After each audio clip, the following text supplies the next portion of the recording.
ইমাম মাহদী আলাইহিস সালামের আগমন, এটা কিয়ামতের বড় আলামতের প্রথম আলামত। ইমাম মাহদীর সাথে হযরত ঈসার দেখা হবে কোথায়? মসজিদে আকসাতে। মসজিদে আকসাতে। নাম মোহাম্মদ, বাবার নাম আব্দুল্লাহ। জন্মগ্রহণ করবেন মদিনা শরীফে। 40 বছর বয়সে বায়াতের কাজ শুরু করবেন। মাকাম ইব্রাহিম এবং হাজারে আসওয়াদের মাঝখানে উনি 40 বছর বয়সে বায়াতের কাজ শুরু করবেন। প্রথমে পৃথিবীর 7 জন বড় আলেম ওনার হাতে বায়াত গ্রহণ করবেন। অতঃপর একটা নির্দিষ্ট সংখ্যা, সেটা প্রায় 100 জনের মতো পৃথিবীর বাছা বাছা মানুষ, শক্তিশালী মানুষ ওনার হাতে বায়াত গ্রহণ করবেন। উনি অতঃপর মসজিদে আকসার মধ্যে ফজরের নামাজের ইমামতিতে দাঁড়াবেন। সেই জায়গার মধ্যে হযরত ঈসার আগমন হবে। হযরত ঈসা আলাইহিস সালামকে দেখে উনি চেষ্টা করবেন হযরত ঈসার জন্য ইমামতির জায়গা ছেড়ে দিতে। পিছনে আসার সময় হযরত ঈসা আলাইহিস সালাম বলবেন, যিনি কওমের ইমাম, ওনার উচিত ইমামতি করা, তুমি ইমামতি করো। হযরতে ঈসা আলাইহিস সালাম ইমাম মাহদীর ইমামতিতে ফজরের নামাজ আদায় করবেন। ফজরের নামাজ আদায় হওয়ার পরে পিছন দিক থেকে হঠাৎ করে একটা দরজা খুলবে।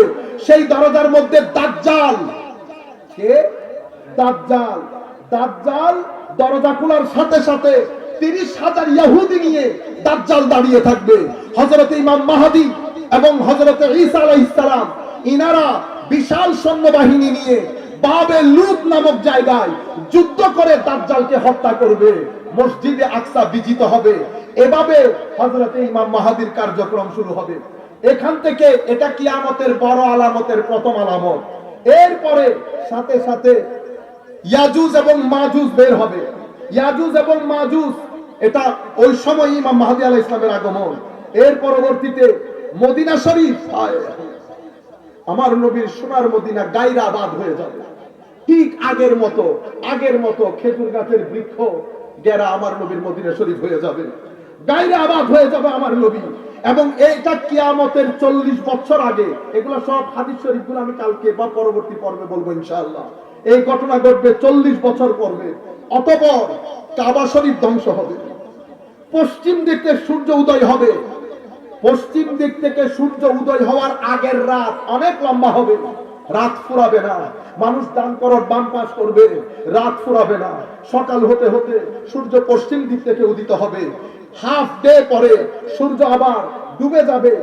এরপরে একটা বড় প্রাণী বের হবে। অতঃপর ধোঁয়াতে পুরো পৃথিবী ছেয়ে যাবে। এই ধোঁয়া পৃথিবীতে প্রায় 40 দিন থাকবে। অতঃপর একটা খুশবুদার হাওয়া পৃথিবীর মধ্যে প্রবাহিত হবে। এই খুশবুদার হাওয়ার কারণে সমস্ত মুমিন যারা আল্লাহর মানে মুসলমান মুমিন, তারা সবাই ইন্তেকাল করবেন। কোরআনের নুসখা থেকে কোরআনের হরফগুলো উঠে যাবে। ইয়েমেনের হাদরামাউত থেকে একটা আগুন বের হবে। সেই আগুন পুরো পৃথিবীর মানুষকে হাসরের ময়দানে নিয়ে যাবে। হাসরের ময়দানে নিয়ে যাওয়ার পরে কিয়ামত সংগঠিত হবে। এই 10টা আলামত হযরত ইমাম মাহদীর মাধ্যমে শুরু হবে। এটা কিয়ামতের বড় আলামত, কিয়ামতের বড় আলামত। সুতরাং কেউ যদি মাহদী দাবি করে, অবশ্যই তাকে হযরত ঈসা আলাইহিস সালামকে সেটা বলতে হবে। সেই যুগের দাজ্জালকেও চিনাইতে হবে। 3টা জিনিস একসাথে উঠবে। আমি যেটা বিনয়ের সাথে যারা যেখান থেকে বসে আমাকে শুনছেন, আল্লাহর ওয়াস্তে বলবো, আপনারা এই জিনিসগুলা, এই মাসলা মাসাইল, এই ধরনের কথাবার্তাগুলা নিয়ে ইমোশন দিয়ে মানুষের সাথে খেলবেন না। আমার নবী প্রত্যেক কিছু দুধ কা দুধ পানি কা পানি করে গেছেন। কোন কিছুর ক্ষেত্রে আমার নবী উম্মতকে কনফিউজড রেখে যান নাই। রাতের অন্ধকার তো দূরের কথা, সন্ধ্যার এই সামান্য অন্ধকারের মধ্যে আমার নবী উম্মতকে রেখে যান নাই। আমরা দোয়া করি আল্লাহর দরবারে, মাওলাই করিম যেন আমাদেরকে, আমার নবী কিয়ামতের যে আলামতগুলো বলে গেছেন, আমার আল্লাহ যেন আমাদেরকে এই ধরনের এটার পার্ট হওয়া থেকে আল্লাহ যেন আমাদেরকে বাঁচিয়ে রাখেন। মাওলাই করিম আমাদেরকে যেন হেফাজতের চাদরে আবৃত করে নেন। মাওলাই করিম আমাদেরকে যেন হেদায়েত করেন। আমাদের ছেলেপুলে যারা আছে, আমি বিনয়ের সাথে কলেজ ইউনিভার্সিটিতে যারা পড়েন বা মাদ্রাসায় যারা পড়েন, আমরা 20-30 জন ছেলে একসাথে হন, আহলুস সুন্নাহ ওয়াল জামাত মিশনের কাজ করেন। প্রত্যেকেই শিক্ষিত সমাজের মধ্যে সুন্দর করে দিনটাকে প্রেজেন্ট করেন, সুন্নিয়তটাকে প্রেজেন্ট করেন। আখেরি আমি আপনাদেরকে মেসেজ দেই, আপনারা আমাদের কিতাবগুলা কিনেন। আহলুস সুন্নাহ ওয়াল জামাতের ছেলেরা যেই বইগুলা আহলে সুন্নাত ওয়াল জামাতের উলামায়ে কেরাম যেই বইগুলা লিখছেন সেই বইগুলা সংগ্রহ করেন। আপনারা রাত দিন বলেন কিতাব লেখার জন্য, কিন্তু আপনারা কেউ কিতাব খরিদ করেন না। আমরা যদিও আমি জানি না এটা আমি বলবো কিনা, আমার এমনিতে ওয়াদা ছিল আমি বইয়ের কথাবার্তাগুলো মাহফিলে বলবো না, আমার সাথে যায় না জিনিসগুলা, কিন্তু আমাদের সাংবাদিক সাহেব ওনারা জোর করে আমার জন্য ফরজ করে দিয়েছেন। এটা জিনিসটা মদিনার সনদ আর কি, মদিনার সনদের আইনি বিশ্লেষণ। এটা একটা কিতাব, এটা হুজুর সৈয়দ শাইখুল ইসলামের লেখা। আল্লাহ নবী সাল্লাল্লাহু আলাইহি ওয়াসাল্লাম যে মদিনার সনদ প্রথম একটা সংবিধান লিখেছেন, এটা পৃথিবীর সংবিধানের ইতিহাসে প্রথম লিখিত সংবিধান, সেটার আইনি বিশ্লেষণ করেছেন হুজুর সৈয়দ শাইখুল ইসলাম ডক্টর তাহেরুল কাদরী। আমি আমার মতো করে চেষ্টা করেছি এটাকে অনুবাদ করার জন্য, এবং আমাদের একটা রিসার্চ টিম আছে, এটা আমাদের প্রথম কাজ। আমরা অনুরোধ করব আপনাদেরকে, মাত্র 2000 পিস, এটা এতদিনে চলে যাওয়ার কথা। আপনারা যে পরিমাণ লোক আগ্রহ প্রকাশ করেন, আমরা সেই পরিমাণ লোক পড়ি না। আমি আপনাদেরকে যেটা অনুরোধ করবো, আহলে সুন্নাত ওয়াল জামাতের ভাইয়েরা যে কিতাবগুলো লিখে, অনেক টাকার কিতাব না, কোনোটা 100, কোনোটা 400, কোনোটা 300, দয়া করে আপনারা ঘরে কিতাব রাখেন, ছেলেদেরকে কিতাব পড়াতে অভ্যস্ত করেন। আল্লাহ যদি তৌফিক দান করেন, এই কিতাব যাওয়ার সাথে সাথে আমরা পালস অফ উইজডম, আমার নবীর হাদিসের কিতাব, বর্তমান সময়কে সামনে রেখে আমরা সূচিপত্রগুলা সাজিয়েছি।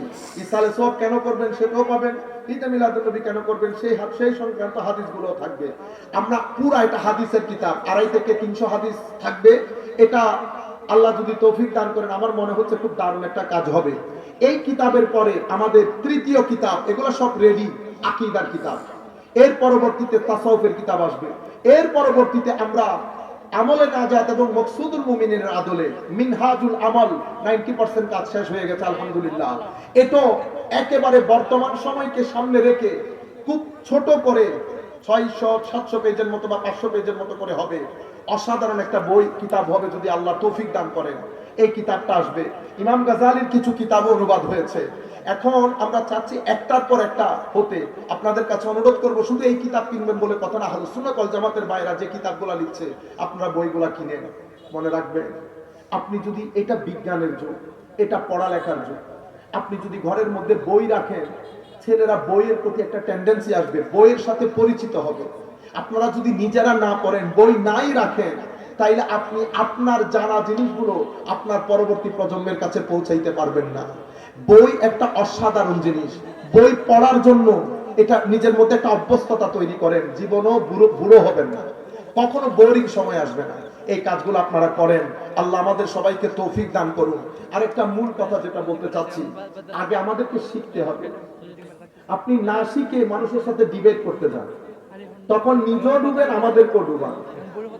সিস্টেম হচ্ছে আগে নিজে শিখেন, পড়েন, জানেন, বুঝেন, পালন করেন, প্রচার করেন।